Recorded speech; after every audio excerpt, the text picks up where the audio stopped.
Washington, Venezuela's opposition leader, Juan Guaidó, has long hoped to land a meeting with President Trump that would demonstrate the United States' support for his claim to being the country's rightful president. He struck out when he and Mr. Trump were both in Davos, Switzerland, last month, and then again when they were both in South Florida last weekend.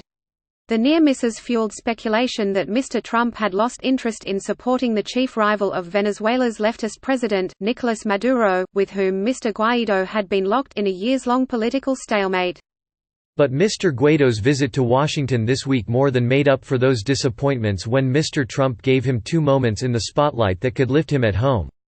First, Mr. Trump hosted Mr. Guaidó at his State of the Union address on Tuesday night and in his speech delivered one of his most forceful endorsements of the opposition, describing Mr. Guaidó as the true and legitimate president of Venezuela and promising that Mr. Maduro's grip on tyranny will be smashed and broken. In one of the night's few bipartisan moments, Republicans and Democrats stood to applaud Mr. Guaidó. Then on Wednesday, Mr. Trump met with Mr. Guaidó at the White House, which released photos of the two leaders walking together and of Mr. Guaidó in a separate meeting with Vice President Mike Pence. A scheduled meeting with reporters was cancelled at the last minute. Mr. Trump has backed Mr. Guaidó as part of his effort to topple the authoritarian rule of Mr. Maduro, whom he calls a «socialist dictator» who has destroyed his oil-rich nation's once vibrant economy. In addition to punishing sanctions, the Trump administration has tried to pressure Mr. Maduro's foreign allies, including Cuba and Russia, to withdraw their support for his rule. The appearances suggest that the two men's needs remain closely aligned. Mr. Guaidó, who has struggled to maintain momentum in and outside Venezuela since declaring himself the country's interim president last year, has been hunting for big international endorsements to regain that momentum.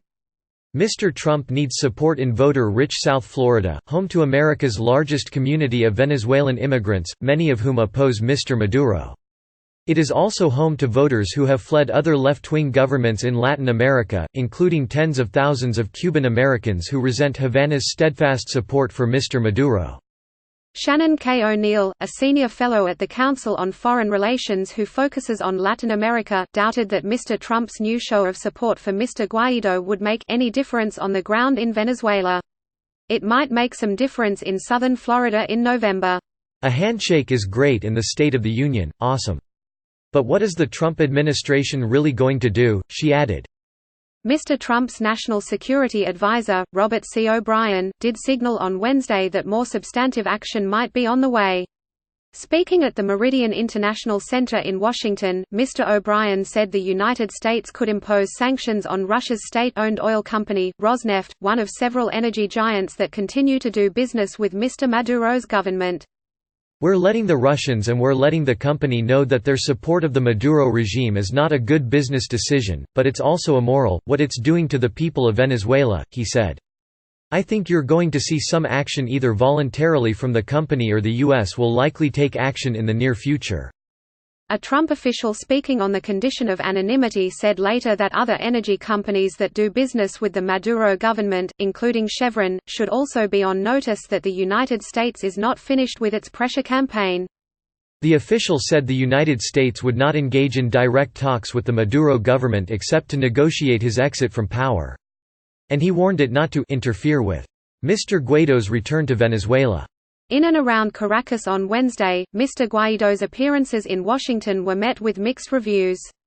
Mr. Maduro delivered an emphatic verdict, releasing a statement condemning what he called Mr. Trump's interventionist expressions. The president's statements, he said, represent an effort to revive the failed strategy of government change by force amid the United States circus-like electoral spectacle. A year ago, many Venezuelans received Mr. Guaidó with open arms, believing he would be the one to finally force Mr. Maduro's departure. Then came a series of political missteps, including a failed effort to win over the military. But in recent weeks, as Mr. Maduro has tightened his grip on the country, Mr. Guaidó has been a source of frustration for many Venezuelans. In a suburb outside Caracas called San Antonio de los Altos, Jesus Ninos, 70, a retired radio announcer, said that he thought Mr. Trump's words would revive Guaidó's power to bring people to the streets, helping to foment the breakdown of the government. Others were more skeptical that anything would change as a result of Mr. Trump's threats. "They're just words," said José Alvarez, 47, a security guard, "and they're a joke on Venezuela, just like Maduro is playing a joke on the people of Venezuela." If the United States and Guaidó had any power, he said, they would have already done something. Michael Crowley reported from Washington, and Julie Turquitz from Caracas, Venezuela. Isian Herrera contributed reporting from San Antonio de los Altos, Venezuela, and Patricia Mazé from Washington.